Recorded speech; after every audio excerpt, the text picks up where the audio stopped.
우리는 신앙생활을 하면서요, 예나 지금이나 관심을 갖고 있는 주제가 있습니다. 그 주제가 몇 가지 있는데 그 중에 하나가 바로 종말입니다. 참 이 종말에 관해서는 누구나 다 관심을 갖고 있어요. 주님께서 심판하시기 위해서 다시 재림하시는 날, 우리가 그날을 종말의 날이다 이렇게 이야기합니다. 그 날은요, 우리 믿는 자들에게는 천국으로 입성하는 천국 잔치의 날입니다. 그러나 불신자들에게는 심판의 날이요, 통곡하는 날이요, 후회하는 날입니다. 그래서 우리 믿는 자들은 이 날을 고대하며 하루하루 살아가는 것입니다. 그런데 오늘 본문에 보니까 예수님께서는 이 제자들에게 이 종말의 날, 이 마지막 날에 대해서 비유로 말씀해 주십니다.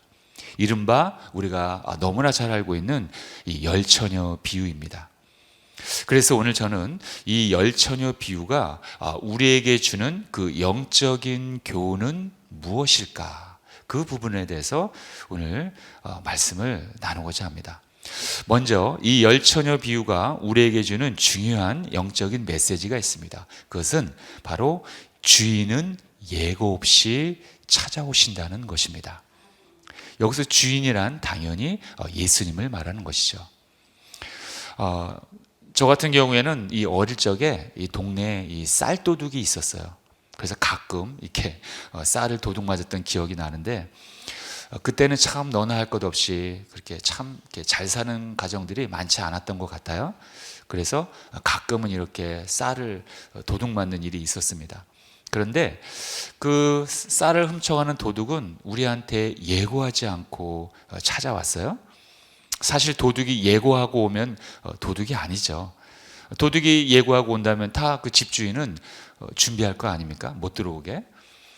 그런데 예수님께서는 이 도둑이 우리에게 예고하지 않고 갑자기, 우리가 준비하지 않았을 때 갑자기 들이닥치는 것처럼 그렇게 오신다고 말씀하셨어요.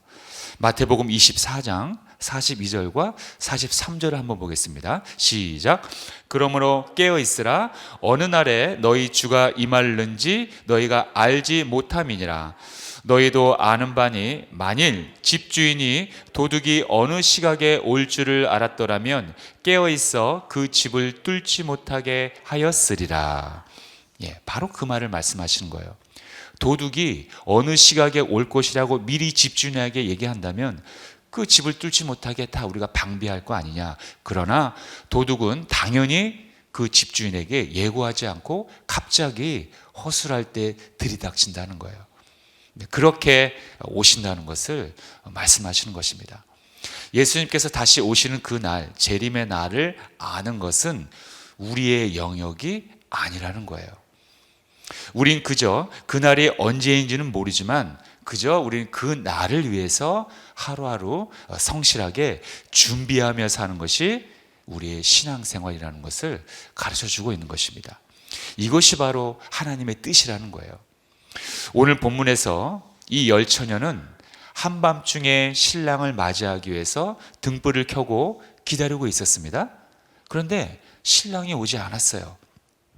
자신들이 예견했던 그 시간에 오지 않고 자꾸 시간이 지연되는 거였습니다. 그래서 그 열처녀 모두 그만 잠이 들었어요. 열처녀는 그렇게 생각했을 것입니다. 설마 지금 오겠어? 이런 생각에 방심하다가 그만 잠을 들었다는 것입니다. 그런데 얼마간의 시간이 흘렀는지는 모르겠지만 갑자기 누군가가 소리를 지릅니다. 보라, 신랑이로다. 맞으러 나오라. 신랑의 일행들이 뭐 이렇게 소리쳤겠죠. 이 들러리들에게 빨리 준비하러 나오라고 했던 소리입니다. 그 소리를 듣자마자 이 열처녀는 잠에서 모두 깨어납니다. 깨어나서 이들은 당황했겠죠. 왜냐하면 자신들도 모르게 잠을 잤다는 거에서 자신들도 스스로 당황했을 것입니다. 그리고 또 한 가지는 신랑이 자신들이 예견했던 시간에 오지 않고 갑자기 이 시각에 왔다는 것에 대해서 당황했을 거예요. 혹시 여러분들도 이렇게 열처녀같이 잠을 자고 있지는 않습니까? 주님의 오심을 전혀 의식하지 않은 채 우리가 잠을 자고 있다면, 영적으로 잠을 자고 있다면 우리는 빨리 깨어나야 합니다. 주님께서 더디 오신다고 설마 오겠어? 설마 지금 오겠어? 설마 요즘 같은 시대에 오겠어? 이렇게 우리가 생각하고 영적으로 잠을 잔다면 참 그것만큼 큰 비극이 없다는 것입니다. 성경은 분명히 우리에게 경고하고 있습니다. 주님은 갑자기 오신다는 거예요. 우리가 이 시각에 오겠지 또는 이 시각에는 오지 않겠지 우리가 예견할 수 없다는 거예요. 우리가 원하는 날에 오시는 것도 아니고 우리가 이 날에는 오지 않았으면 좋겠다라고 이렇게 원하는 날에도 오지 않는다는 것입니다. 주님의 오심은 우리의 의견대로 반영이 되는 것이 아니라 전적으로 하나님의 주권이라는 거예요. 그러므로 우리는 하나님의 주권을 인정하며 주님의 다시 오심을 언제나 준비하면서 기다려야 하는 것이 하나님의 명백한 뜻이라는 것입니다. 코로나가 발생하면서 참 이 유튜브가 많이 발전됐어요.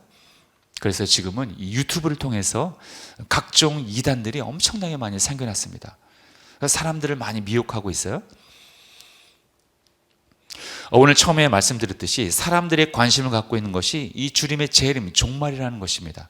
그래서 이 이단들은 그 사람들의 관심사를 이용해서 미혹합니다. 언제 어느 때 올 것이다. 그 징조가 이렇게 있지 않냐. 그래서 사람들 미혹하는 거예요. 참 여러분, 우리가 생각할 때 뭐 그런 거에 뭐 넘어가겠어 누가? 그런데 의외로 많은 사람들이 넘어가고 있다는 거예요. 그래서 우리는 항상 말씀과 성령으로 깨어 있어야 합니다, 여러분. 그것이 정답입니다. 우리가 말씀과 성령으로 충만하다면 여러분 충분히 우리는 가짜를 분별할 수 있습니다, 여러분.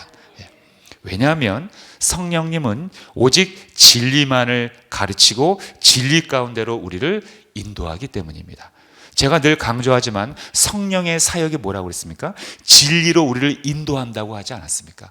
진리이신 예수님께로 인도하는 그 사역이 바로 성령님이 하는 사역의 1번이라고 하지 않았습니까? 그렇기 때문에 우리는 성령의 충만함을 받아야 하는 이유가 바로 그런 거라는 거예요. 그러므로 우리는 말씀과 성령으로 충만해지는 것이 주님의 다시 오심을 준비하는 뼈대가 된다는 것입니다. 다시 한번 말씀드리지만 주님이 오시는 그날은 아무도 알 수가 없습니다. 하나님이 가려놨습니다. 우리의 영역이 아니라는 거예요. 그렇기 때문에 우리는 매일매일 그 순간순간 지금 그 지금에 대해서 최선을 다해야 한다는 것입니다. 예배를 드리는 것도 마찬가지입니다. 우리는 가끔 그렇게 생각할 때 있어요. 오늘 예배 못 드리면 다음에 드리면 되지 뭐. 다음. 우리는 다음으로 항상 미룹니다. 교회 안 나오시는 분들 전화 신방을 하면 다음에 갈게요. 다음에 갈게요. 항상 다음, 안 나온다는 얘기는 안 해요. 항상 다음에 가겠습니다. 다음 주에 또 예배 있잖아요. 또 다음에 갈게요. 항상 그렇게 말씀을 하십니다. 여러분, 우리는 모르는 것이 하나 있어요.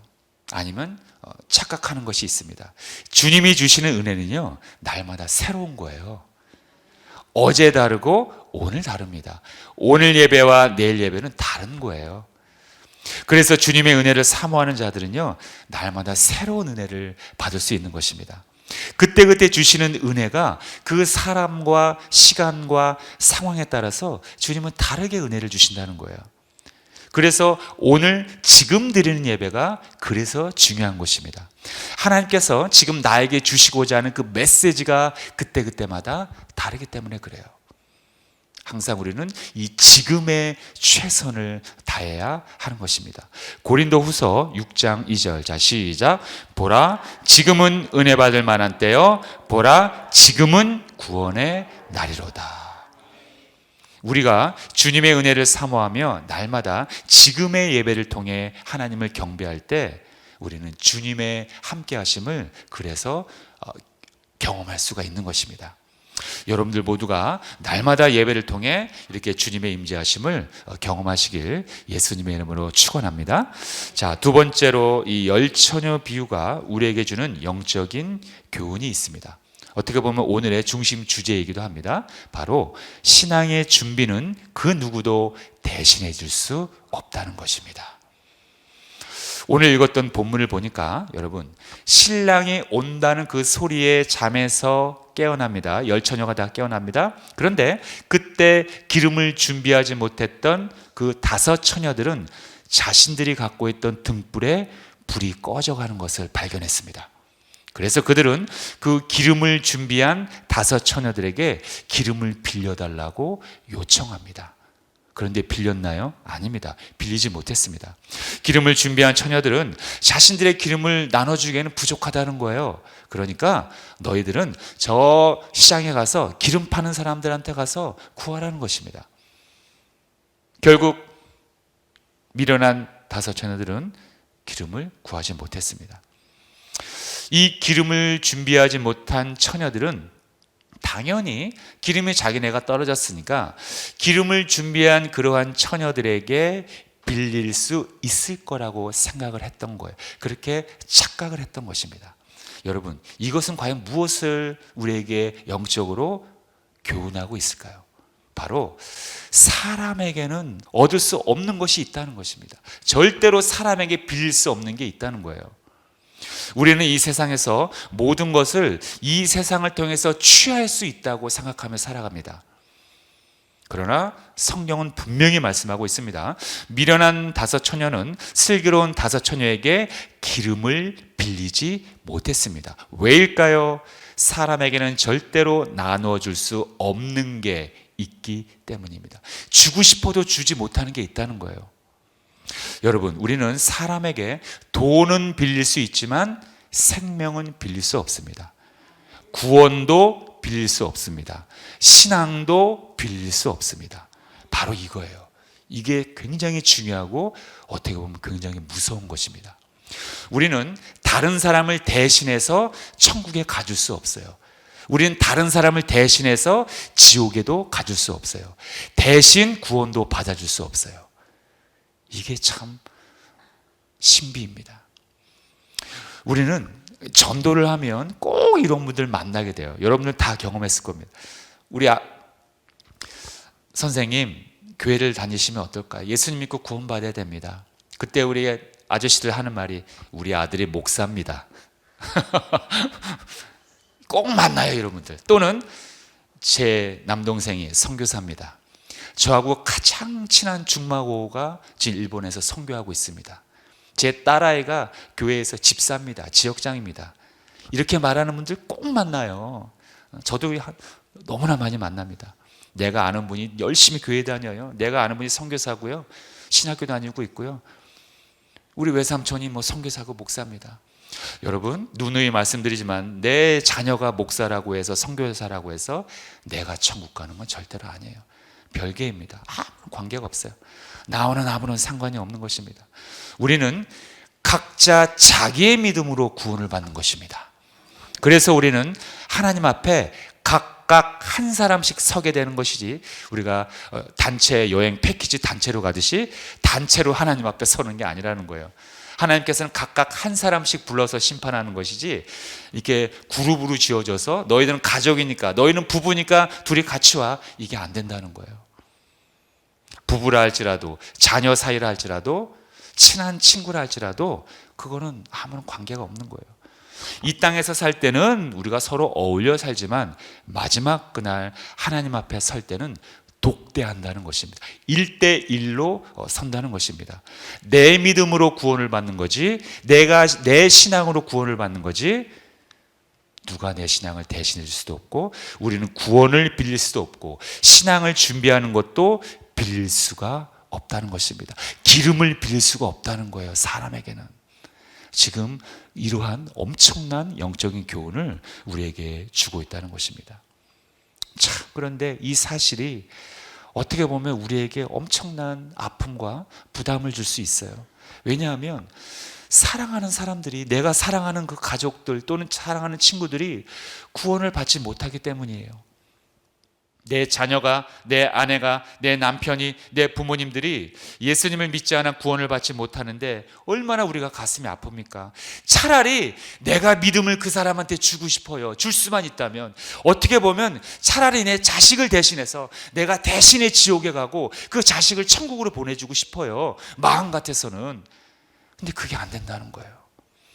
그러니 얼마나 우리의 마음이 아픕니까? 사랑하는 사람들이 예수님 믿지 않고 있다면 얼마나 마음이 아프냐는 거예요. 하나님은 그것을 허락하지 않았기 때문에 그래요. 하나님은 전적으로 나의 믿음으로 내가 구원을 받고 내가 천국에 가도록 그렇게 영적인 원리를 만들어 놓으셨기 때문에 그것이 안 된다는 것입니다. 여러분, 혈류병에 걸린 여인은 주님의 옷자락만 만져도 병이 나을 것이라는 믿음을 갖고 있었어요. 그래서 주님이 지나가실 때 주님의 옷자락을 만졌습니다. 이에 주님은 그 여인의 옷자락을 만진 걸 아셨죠. 그래서 여러분, 그 여인에게 뭐라고 말씀하십니까? 자, 시작. 예수께서 돌이켜 그를 보시며 이르시되 따라 안심하라, 내 믿음이 너를 구원하였다 하시니 여자가 그 즉시 구원을 받으리라. 그 여인에게 뭐라고 그랬죠? 너의 믿음이 너를 구원하였다고 했습니다. 여러분, 우리의 믿음, 나의 믿음으로 인해서 구원을 받는 것입니다. 믿음을 빌릴 수 없어요. 구원을 빌릴 수 없어요. 그래서 우리는 이 천국 복음을 내 사랑하는 사람들에게 정말로 꼭 전해야 한다는 거예요. 빌려주질 못하니까 전할 수밖에 없는 겁니다. 여러분, 사도 바울이 그래서 이 문제 때문에 굉장히 가슴 아파했던 거예요. 왜냐하면 자신이 전도한 그 외국인들은, 이방인들은 예수님 믿고 다 구원받는데 정작 자기의 동족인 유대인들은 예수님을 믿지 않는 거예요. 그러니 이 사도 바울이 그것 때문에 가슴 아파하지 않았습니까? 그래서 우리는 사랑하는 사람들에게 복음을 전할 때 이 눈물로 전하는 거예요. 가슴으로 복음을 전하는 것입니다. 얼마나 마음이 아픕니까? 하지만 그래도 우리는 끝까지 그들에게 우리는 복음을 전해야 하는 것입니다. 시편 126편 6절, 자 시작.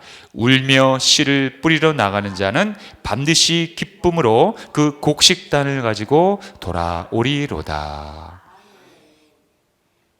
그러므로 우리는 이 십자가의 위대한 복음을 모든 사람들에게 전해서 그들이 주님을 선택할 수 있도록, 믿을 수 있도록 그 기회를 주어야 한다는 거예요.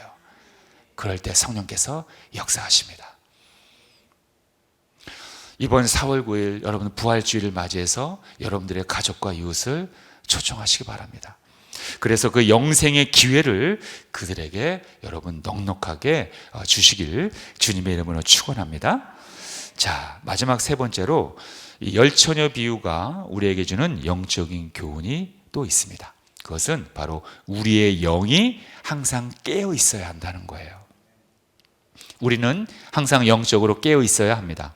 이 말은 무슨 말이냐면은 뭐 이렇게 밤에 잠을 자지 말라는 말입니까? 아니에요. 그런 말이 아니라 주님이 언제 오시는지에 관심을 두는 것이 아니라 마치 주님 오시는 날이 오늘인 것처럼 성실하게 준비하며 살아야 한다는 거예요. 자, 그렇다면 우리는 무엇을 준비하란 말입니까? 오늘 본문을 보니까 슬기로운 다섯 처녀들은 등과 기름을 준비하며 신랑을 맞이했습니다. 등과 기름. 그렇다면 우리도 당연히 등과 기름을 준비해서 신랑 되신 주님을 맞이해야만 합니다. 그런데 이 성경은 등과 기름이 구체적으로 무엇을 말하고 있는지 설명하고 있지 않아요. 그냥 이대로 끝나버립니다. 그래서 많은 성경학자들은 이 등이란 무엇인지, 기름은 도대체 무엇을 의미하는지 많이 설명을 하고 해석을 합니다. 저 또한 그분들의 해석에서 벗어나지 않고 있습니다. 분명한 것은 그 등과 기름은 하나님께서 우리에게 이미 주신 것들이라는 거예요. 먼저 등이란 무엇인가? 그것은 바로 예배와 봉사, 섬김, 선한 행실, 희생, 이러한 그 외적으로 보여지는 우리의 모든 그런 신앙적인 활동을 뜻하는 것입니다. 자, 그렇다면 기름이란 무엇인가? 이러한 외적인 신앙적인 활동들이 올바로 이루어지기 위해서는 바로 성령의 충만함이라는 기름이 필요하다는 거예요. 이 기름과 등이 하나로 어울려져서 하나님의 뜻대로 이루어지는 우리의 정상적인 신앙의 활동이 이루어진다는 것입니다. 이것이 중요하다는 거예요. 성령의 인도하심이 없이는 우리의 이런 믿음적인 올바른 삶의 신앙적인 삶이 이루어지지 않는다는 거예요. 왜냐하면 아까도 말씀드렸듯이 성령님만이 우리를 진리 가운데로 인도해 주시는 빛이 되시기 때문입니다. 성령으로 충만한 자들이 행하는 복음 전파, 성령으로 충만한 자들이 행하는 이웃 섬김, 성령으로 충만한 자들이 드리는 예배, 바로 이러한 것들이 주님의 오심을 준비하는 등과 기름이 되어진다는 것입니다. 여러분, 우리는 등과 기름을 준비해야 합니다. 우리는 성령의 충만함으로 예배를 드리고 성령의 충만함으로 이웃을 우리는 섬겨야 하고 성령의 충만한 상태로 우리는 전도를 해야 한다는 거예요. 바로 이러한 기름으로 충만할 때 우리는 하나님의 뜻이 우리를 통해서 이루어진다는 것입니다. 이번 부활주의를 통해서 아니면 우리가 모든 삶의 하루하루를 통해서 우리는 이 기름을 지니고 살아야 합니다. 이 기름을 달라고 우리 날마다 구해야 된다는, 하나님 앞에 구해야 된다는 거예요. 이 성령 충만 또한 사람에게 빌릴 수 있는 것이 아닙니다. 오직 우리에게 성령을 보내주신 하나님에게만 우리가 구할 수 있다는 거예요. 사람에게서는 절대로 구할 수가 없습니다. 그러므로 여러분들 모두가 이 성령 충만함을 하나님께 간구하심으로 말미암아 신랑 되시는 주님을 우리가 마지막 그날에 맞이하여 착하고 충성된 조가 네가 나의 이 작은 일에 충성하였으므로 나의 이 큰 혼인잔치에 참여하리라 라는 이 위대한 칭찬의 말을 듣는 그러한 저와 여러분 되시길 주님의 이름으로 축원드립니다.